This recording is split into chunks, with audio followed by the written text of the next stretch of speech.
សួស្តីប្រិយមិត្តទាំងអស់គ្នាជាទីរាប់អានថ្ងៃនេះ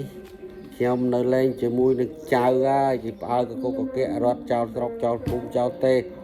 ចោលផ្ទះចោលសំបែងដោយសារចោលសៀមនឹងវាមកបាញ់មកបាញ់ដល់ចិត្តបន្ទីទាហាននៅភ្នំតូចឯណោះចែងក្តារណោះខាងកើតភ្នំសំពៅអាចោលស៊ីឈ្លានពៀនវាហួសទឹកដី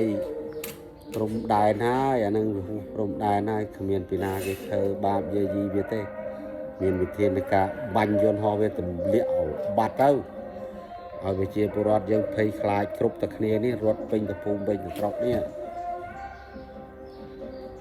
រត់ទាំងគេទាំងខ្ញុំដាច់បាយដាច់ទឹកហើយរត់នោះចំណាក់ស្រុកចំណាក់ភូមិចំណាក់អីទៅនៅនឹងព្រៃមុខខំនេះចៅខ្ញុំឯងមុខខំមកយប់ហើយនេះមុខខំមកយប់ហើយនេះរត់ទៅប្រខប់ប្រភេងផ្អើលទៅភ័យណាស់នេះយប់ទៀតហើយនេះយប់ទៀតហើយនេះ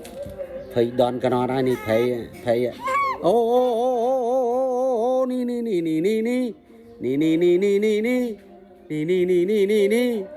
ឹ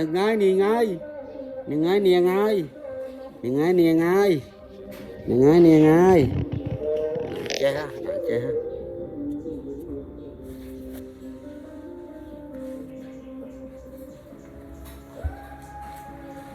noមើលទៅណោះមើលវីដេអូនេះមើលវីដេអូនេះវីដេអូនេះវីដេអូ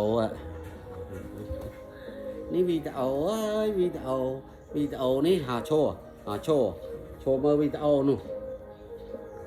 ទីងដាក់ទីង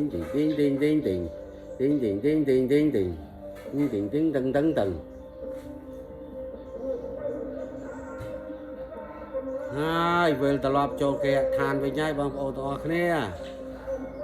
នេះមកហើយនេះទៅផ្ទះវិញហើយកម្មវិធីការនោះក៏កំពុងសំឡេងដល់កដល់ហើយ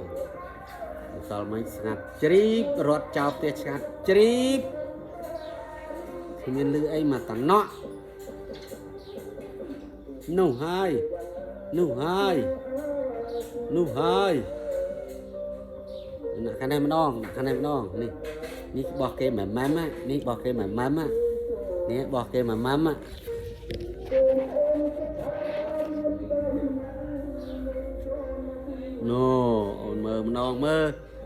អូនមើលម្ដងមើលម៉ាំគេនេះម៉ាំគេណានេះម៉ាំ